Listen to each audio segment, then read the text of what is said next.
you've got an incredible story to tell, as everybody in the community and everybody in this room really has got an incredible story to tell. But tell us a bit about what you've done about the Bolton Young Persons Housing Scheme. You've put roofs over the heads of people who otherwise would be on the streets now. Tell us how it started and where you are now. Well, as a charity, we've been running for 26 years, but I've been the chief executive for the last 6. But 18 years ago, I worked there as a support worker for 2.5 years on my career journey. And knew then what I know now, which is it's a brilliant organisation. So what we do is we accommodate young people who are 16 to 25 living in Bolton, who are homeless, some have had horrendous backgrounds, some have had great backgrounds, but for whatever reason, at a young age, are left without a roof. So we provide the accommodation and everything in it, so we furnish it, we put everything in from knives and forks to toilet rolls to bags of Nando's chicken and everything that you need to survive. So that the young person can live independently and be safe. And from there, we've got a team of wonderful people that I work with every day who go out and support the young people in that accommodation to make sure that they can sustain it. And then beyond that, it's about making them into positive citizens and supporting them to thrive.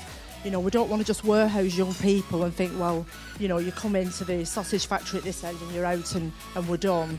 It's about developing relationships and getting them to build skills and have aspirations. And it's a bit like what Hallie was saying earlier on. You know, I cried watching that video, but I experience that every day. You know, we've got 103 young people in our organisation at any one time, and that's just for one town.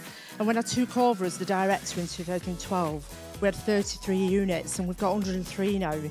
And when I was given the job, I'd been working in London as a chief executive of a domestic violence organisation, so I've worked with women for a long time. Domestic violence has always been my passion. I've been brought up in that as in the family. And my granddaughter was born, Rubalicious arrived, and everything changed. You know, it's like, I've got to get back to Bolton, I can't stay in London, I'm just missing her. And this job came up and I thought, well, I worked there before, I loved it then and I'm going to love it now, and I'm going to go back, I'm going to change it. And I went back and we had 33 units of accommodation, we had 13 staff, I was staff member number 13, unlucky for some. And we've got 52 now and we have 103 units, and I just thought at that time, it's not enough. It's not enough. What we do is brilliant, but we need much more. And the reason is, you know, I've worked with offenders, I've worked with women in prison, I've worked with all kinds of client groups who have been disadvantaged. But it's brought me back to thinking that you've got to work with young people, because otherwise they become those lifelong service users and it's really hard to bring them back. And one of my favourite quotes is, it's easier to create strong children than to repair broken men. And I think, yeah, that's why we've got to do it now. I've got to intervene now when they're 16. And all my colleagues, thank you. It's not my quote, but all my colleagues absolutely work their asses off day in, day out. They're tenacious, we've got 24-hour service, and the young people are at the front of everything we do. And we say all the time, you're not here in our place of work, we're here in your home. We have to make this experience for you as pleasant as possible.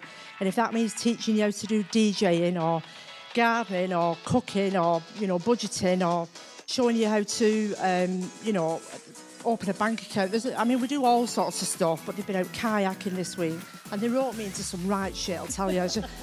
And you just think, you know, when you're the head and you think you can't say no, I'm going to look like a dick now if I say, oh, I don't want to do that. I have to put a helmet on. I think I'll look like a right twat. So anyway. You know, so I think I'm going to like you. You know, it's a fun job and no 2 days are ever the same. And yesterday I spoke to a lad called Liam and he's moved on into his own flat yesterday. He's been with us for 2 years. He's got a job as a PCSO in Bolton. And he came to us 2 years ago, and when he moved in on the day of his 21st birthday, and he said that day, the card that we gave him and the cake that we gave him was the only thing he got. And I met him yesterday. Oh, God. I met him yesterday, and he was signing up for his new flat with his support worker, and his support worker, Claire, who works for us full-time, was my client when I was there before. I mean, I've just got the perfect job. I absolutely love it. Quite clear to me, Maura, that it's the kids at the sharp end that you care about, but to get the help you need for them, you've got to be a lobbyist as well. You've got to get out there and get the money and build this company to what it is, and that's where you've been sort of almost pivotal in the last 6 years within this company. Yeah, definitely, because, you know, I do speeches all the time. I'm asked to do inspirational speeches for women. I talk about the scheme all the time, and I say to people, There's not one person who's living in our organisation that wants to be there. You do not come to us through choice. So I feel that the standards have to be very high. I don't want the young people coming in and thinking, oh, it's rubbish accommodation, or it's poor standards, or I'm living in something that other people won't live in. It's good standard, we've got high quality, and we set the benchmark very high. And the feedback we get from the young people all the time is it's not what I expected. I thought it was going to be a dive. I thought it was going to be this, that and the other. Congratulations. You know, and it's really nice that they're always really pleased that it is not like that. It's, you know, and about 5 years ago, one of the young people said to me, you know, you've got no idea what it's like. You go home at 5 o'clock, you don't give a shit about us. You go off, you get in your car and you go. And I went away and I thought about that, and my friends will, you know, tell you this. I said to the managers at work, I said, I'm going to move on to the scheme. I'm going to do it. I'm going to get somebody to film me, set me up in a flat while it's void, so I'm not taking it off somebody. And I'll move in for a week, and we've got a group of young people to decide how much money I could have based on job seekers allowance, what possessions I could take. Weren't a lot, I'll tell you that now, fuming. Oh my God. I had all this bag of toiletries, were like, no. I thought, Jesus, how am I going to cope? Anyway, I'm lucky I got Tampax on the list, but it was... So anyway, the long and short of it was I had very little money, no car, no Wi-Fi, no visitors, and I moved, no Wi-Fi, dying. And then when I moved in, the gas wasn't connected, somebody forgot to reconnect it, so when the support worker turned up, I think he thought I was going to lynch him, and he said, I don't know how to tell you this, with no heating and hot water, and there won't be for 2 days. So I said, well, what would we do if this was really happening to one of our clients? And he said, well, we'd still sign them up because obviously they've got nowhere to sleep. And we'd put an electric fan heater in, and you just have to cope without the hot water. I thought, well, I'll have to do that then. I can't go and say I'm not doing it. They're going to lynch me. So anyway, I moved in. It was freezing and I stunk. And then after 3 days, and the other thing was the TV didn't work, and we had channels on the TV, and the only thing that worked was BBC Food and Babe Station. Bad. Oh, Maybe that's what the kids like. No, it was bad. No, so I'm watching food, I can't piss in a forward, and bloody women half the size of me making me feel depressed. So, no. Opened your eyes, though. Didn't like it, but I raised 1,200 quid in the process, and it was a big eye-opener. Yeah. Well, Maura, we've only scratched the surface, I'm sure, and I'd love to talk to you all day, but congratulations on your nomination. Very popular nomination. Chloe, you kind of found yourself in a position where you probably weren't aiming to be with what you're doing now. And you're involved with Usher Kids. And I'm not going to tell the whole story. I'm going to let you tell it. Tell me, what is Usher Kids and why are you part of this kind of movement going forward, and why you're nominated here today? Okay, so Usher Kids UK is an organisation representing children and their families who've got Usher syndrome. Usher syndrome is the leading cause of deaf blindness, and it's a condition that I knew nothing about until our daughter was born in 2009. My husband's here as well, which is why I say our. And in 2011, she was diagnosed with Usher syndrome. We already knew she was deaf, but we didn't know that she'd lose her vision. So I think most families or parents who've got a child with a genetic condition, there's a day in which their world sort of turns on a different axis. And for us, that was March 2011. And so from that point onwards, our eyes were kind of open to this other world in terms of these really complex conditions that create a lot of challenges for families. And the hard work really is looking after the children and keeping yourself kind of mentally fit to be able to do that. But you've gone a step beyond this and realised that, I read your blog, you go through your first stage where you hate the world and the world's not fair, then you get to the next stage and you realise what you have to do, and you've taken it to the next level. You know that maybe your place on earth is to kind of help other people in this situation. I just think for every one of us that sees an issue and feels like we can do something about it, we have a responsibility to do that, because for every one of us there's 20, 30, 40, 50 parents in the same situation who for whatever reason don't have that confidence or that time or headspace to be able to do it. So it wasn't really a choice, like someone else has said, it wasn't really a conscious choice. It's just you see a problem, and I just don't think that you can walk past without thinking you can be part of the solution. So, it was really important to me to quickly think about the other families in this situation and recognise. And I think there was a statistic that I remember hearing at one point that kind of stopped me in my tracks. Adults with this condition, there's an 80% unemployment rate. and there's a 6 times the average suicide rate for adults with, deaf blindness through Usher syndrome. But if you saw my daughter, there'd be no reason why you'd associate her with those statistics. She's a typical child and as full of life as any other, and it's just not acceptable to me that this section of the community should have that barrier, should have those kind of barriers put in front of them. You're a champion out there. You're a nutritionist as well, and that kind of links in with what you've been doing. Just explain that. Yeah, well, I guess I try and combine the two, actually. I don't know, I try and find synergies where they are, but often it's, I'm doing Usher Kids work in the evenings in my dressing gown at the kitchen table. If in reality, I'd love to say that I do one set of work and then it naturally ties in, but quite often it's that unglamorous kind of plodding away and getting up early on the weekend, working till midnight. It's just, the reality is that, but the reality is that, I bet, is for a lot of these women here is, that it takes... You have to expand the day. You have to find more hours.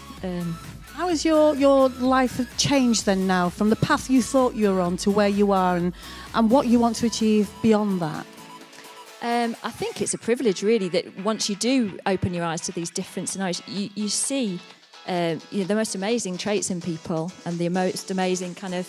If you open yourselves up to these people's experience, I learn a lot from what you learn from people who are deaf-blind. How do they communicate? How do they get people to interact with them? It's just humbling to have that insight and to be able to learn from those people. So I think I've grown as a person through being willing to engage and trying to think beyond my usual boundaries. And I just have high expectations for my daughter, and I think that we should have nothing else for all of the children who are affected by this and other conditions like that. We have to push.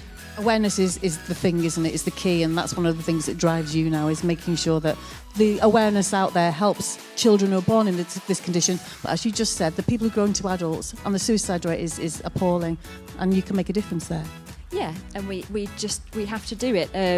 For my daughter's sake and hopefully for the other children around her. And it's, in these rare conditions, you have to reach out internationally. So there's lots of parts of the situation I can't solve, but I can connect people perhaps that do have some of the answer. So that's a privilege as well, is getting to meet other people within our family internationally and supporting each other.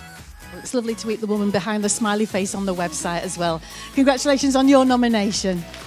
This is drug prevention, protection, all of those things, but from a different perspective. You saw there was a problem out there with recreational drugs and decided to do it from another dimension, if you like. I could start explaining it, but it's probably best coming from you. Okay, yes. So I'm a professor of criminology. I've been doing research for 25 years on changing trends in drug use, shadowing the police, looking at forensic testing behind the scenes. And generally the testing has been for evidential purposes, for intelligence, for arrests and court cases. And so I thought we could use that technology for health purposes to try and reduce drug-related harm and help save lives. So 5 years ago, I co-founded, I'm now co-director of a non-profit charity called The Loop. And we go into festivals, to nightclubs, the nighttime economy. We provide harm reduction advice and information. And also we're the only organisation that does this testing in the UK. So the idea is that we provide real-time information and that we can help inform emergency services, but also that we can inform the general public as well. So the idea is that hopefully we can help save lives with that information. So my vision is you go to festivals, listening to the music with your little drug pack, and you are asking people who are there, young people, to come over and have their drugs tested. How on earth? So this is tested for how strong they are, full of the right things, the wrong things, not that there's the right thing in there, but how strong and how dangerous they are. And then given the option, do you want to take it back? Do you want to keep it? Or do you want to change the way you take it? Or it just seems such an odd way of trying to solve the problem, but an effective way, because they do come up with their drugs and say, test that for me. Yeah, I mean, the first thing to say is this service has been happening for 25 years in Europe, but it wasn't in the UK, so that was why I wanted to introduce it in the UK, because there's really good results from Europe.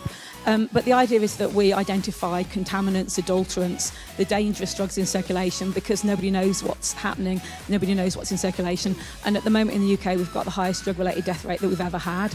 So more young people are dying at festivals and nightclubs than they ever did before. So I felt that I could use my academic knowledge to help that, and we've now got over 500 volunteers, and we're a little army that goes into festivals. Although I have to say, Colbert festivals, they're muddy and cold and wet, but we've got over 100 PhD chemists, and we've got probably over 300 doctors, nurses and healthcare professionals, and our administrator here is also one of the nurses who helps out as well. You've made a difference. You've saved lives, and you can count those lives, can't you? The rate has dropped. Yeah, well, an independent report said that we reduced drug-related harm at festivals by 25%. So we really do hope that that is the case. So do we. And I don't know about you, but I've got a child. He's 22 years old, and we constantly worry about what they're doing, what they're taking. The idea that there might be somebody out there who just is in the right place at the right time just to save one life, it might be mine or anybody else's in this room, it just really matters. No, absolutely. I've got a 21-year-old daughter, and I think a lot of our volunteers are parents, and it's very much coming from that point of view that we all want to do something to help young people and just to try and find out what's circulating and hopefully save some lives. But we've got an amazing group of over 500 volunteers and couldn't do it without them. And they don't run out away when they see you coming through the gates of the festivals. They come to you, do they? Well, the amazing thing is we've got so much support from the police, from paramedics, and also the festivals themselves, because I think they realise that if they have drug-related deaths that they could close down. So it's in everybody's interest really that we do this. It is a great service that you do for all the parents in this room and the young people as well. And congratulations on your nomination. Thank you. Thank you.